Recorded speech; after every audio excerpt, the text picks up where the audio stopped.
Dans cette vidéo, je vais te donner deux techniques pour acheter moins cher en magie, que ça soit du matériel, que ça soit du consommable, que ce soit des nouveaux tours que tu as vu dernièrement, que tu as envie d'acheter. Je vais te montrer comment acheter moins cher. Des fois, c'est carrément 2 fois moins cher alors que l'article est tout neuf. J'explique tout ça dans cette vidéo, mais si tu n'es pas encore abonné à cette chaîne YouTube, je t'invite à le faire en cliquant sur le bouton rouge s'abonner juste en dessous de la vidéo. Je t'explique tout de suite la première technique. Alors la première technique, elle peut paraître très simple, mais c'est d'acheter d'occasion. Alors attention, il y a des petites parenthèses à mettre. Pourquoi? Parce que par exemple, quand c'est un livre, il peut être d'occasion. Tu vois, moi, dernièrement dans la vidéo unboxing que je te mets juste là, j'avais ouvert ce paquet et ça c'est un livre que j'avais acheté d'occasion. Et tu vois que là, je l'ai payé, j'ai dû le payer 35 € alors que neuf il vaut, j'ai dû le payer voir 30-35 € alors que neuf il vaut 55 €. Et en plus de ça, le livre est dans un état parfait, il est nickel et il est même pas abîmé. Mais quand bien même il aurait été abîmé, eh bien ça reste un livre, c'est le contenu. Par exemple, tu trouves le livre à 15 € au lieu de 50 parce que il y a une page qui est un peu pliée, il y a les bords qui sont ok, visuellement ça va être moins joli, mais le contenu va rien changer pour autant. Donc acheter d'occasion, c'est vraiment un moyen de gagner beaucoup d'argent, surtout quand ça concerne des livres. Maintenant, on va parler du matériel. Le matériel, c'est différent, c'est pour ça que j'ajoute des petites parenthèses quand je t'ai dit d'acheter d'occasion, parce que par exemple quand tu vas acheter des tours de lévitation ou des tours Q6 de l'électronique, donc les lévitations j'entends par Tarantula, le Spider Pen Pro, donc si tu ne sais pas ce que c'est des petits appareillages qui permettent de faire voler des objets. Là on va utiliser ce qu'on appelle du fil invisible, donc il peut être cassé, il peut avoir été changé par la personne, il peut, voilà, quand c'est des trucs électroniques, comme je vous l'ai dit, la pile ne peut ne plus fonctionner, en photo vous le verrez pas, ou alors ça sera pas mentionné sur la fiche. Donc vraiment quand vous achetez d'occasion, faites très attention. Privilégiez plutôt pour acheter des livres comme je vous l'ai dit, ou alors même des jeux de cartes, parce que des jeux de cartes, voilà, on peut faire une photo qui a l'air bien et tout, puis au final on reçoit le jeu de cartes, les cartes sont un peu abîmées, un peu pliées et ça se voyait pas en photo. Donc quand vous achetez d'occasion, faites très attention, soit achetez chez un ami, c'est chez quelqu'un que vous connaissez, ou alors voilà, vraiment demandez des photos, n'ayez pas peur. Par exemple, moi c'est quelque chose que je fais très souvent, des fois je contacte quelqu'un, ça m'est encore arrivé dernièrement pour un produit, et le gars je lui demande juste si le produit est toujours disponible, et carrément il me dit directement le prix c'est ça, mon compte c'est ça, machin et tout. Alors que j'ai même pas eu de photo du produit, que c'était un produit qui nécessitait quand même avoir des photos parce que c'était un objet, c'était un Rubik's Cube, tout ça, donc voir s'il n'était pas abîmé, tout ça.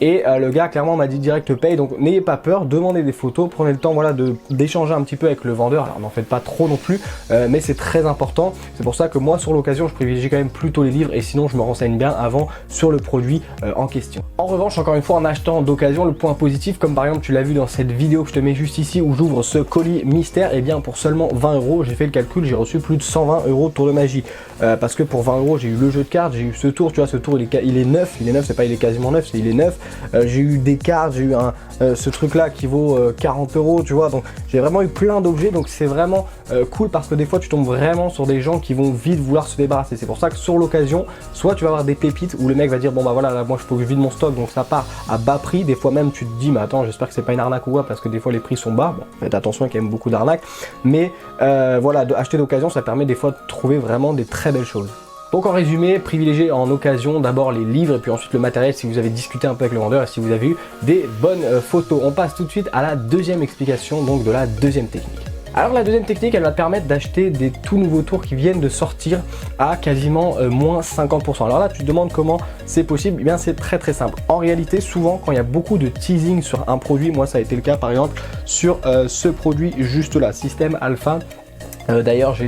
moi j'ai vraiment été entre les deux, et en fait au début je me suis dit est-ce que je l'achète ou pas. Finalement je me suis dit je l'achète, mais je l'avais acheté trop tard pour recevoir l'édition collector, et au final juste après avoir reçu 2-3 jours après, il y a tout le monde qui le revendait, et donc il était quasiment neuf. Donc je m'explique, quand un produit vient de sortir, par exemple si je reprends ce cas là de Système Alpha, et comme je te l'ai dit qu'il y a un gros teasing qui est fait sur le produit, tout le monde va le vouloir, tout le monde va vouloir l'acheter, tout le monde va vouloir le recevoir, parce que les boutiques de magie auront fait une promo dessus de fou, parce que un tel aura dit c'est incroyable dans une vidéo, et que du coup tout le monde va se dire c'est incroyable. La magie c'est un petit peu comme ça, et au final après, non pas que le produit n'est pas bon, mais finalement beaucoup de gens le commandent et se disent après ah ouais c'est pas mon type de magie, c'est pas ce que je recherche, et de ce fait ils le revendent très vite. Je vais te prendre un exemple, moi je voulais acheter H3 de Henri Beaumont, qui est un nouveau book test fait sur le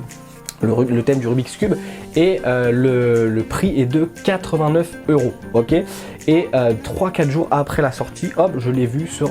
d'occasion à 50 €. Donc tu vois, si tu veux acheter encore une fois d'occasion, mais que tu te dis ouais mais moi je veux acheter d'occasion, je veux acheter pas cher, mais j'ai pas envie que le produit soit dégradé et tout, eh bien tu fais cette technique. C'est-à-dire que quand tu as un produit qui va sortir, alors si c'est un produit qui est sorti il y a des années, ça va être compliqué parce que le magicien l'aura sûrement déjà utilisé ou autre, mais tu vois, si par exemple là, je prends l'exemple de Distancia, tu vois, Distancia des French Twins qui ont créé ça il n'y a pas très longtemps, et il y a beaucoup de gens à mon avis qui vont pas tarder à le revendre, non pas parce que le produit est pas bon, attention, je sais pas du tout ce que je suis en train de dire, mais parce qu'il y a des gens qui vont dire ok ouais, c'est pas mal et tout, mais ça me correspond pas, et donc ils vont l'avoir utilisé une ou deux fois, et les livres c'est pareil, c'est-à-dire que là le livre, si je te prends l'exemple de H3 d'Henri Beaumont, le mec a dû lire quelques pages, a dû limite le livre en entier, mais il l'a lu et hop il se dit bah j'y touche plus, je le vends, et là quand tu le reçois, le truc il est totalement neuf, mais ils sont obligés de baisser le prix parce que c'est d'occasion. Par exemple, si je prends l'exemple avec Système Alpha, il était au prix de 149 € je crois, et